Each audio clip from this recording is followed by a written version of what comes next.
एकीकडे आपण बघितलं भारतानं ही मोठी कारवाई केली, मात्र दुसरीकडे संतापजनक बातमी आहे, कारण पाकिस्तानची पुन्हा मुजोरी दिसते।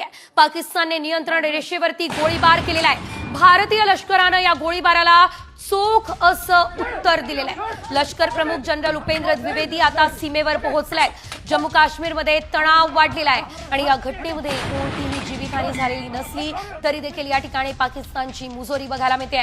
पहलगाम दहशतवादी हल्ल्याच्या पार्श्वभूमीवर नियंत्रण रेषेवरती भारत आणि पाकिस्तान यांच्यातील तणाव चांगलाच वाढलेला दिसतोय।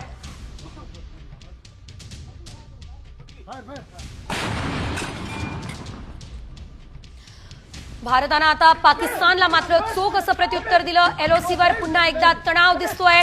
एलओसीवरती गोळीबार बघायला मिळतोय। चकमक सुरू झालेली आहे। भारतीय सैन्य सुद्धा आता चोख असं प्रत्युत्तर देण्याच्या तयारीमध्ये आपल्याला बघायला मिळतंय।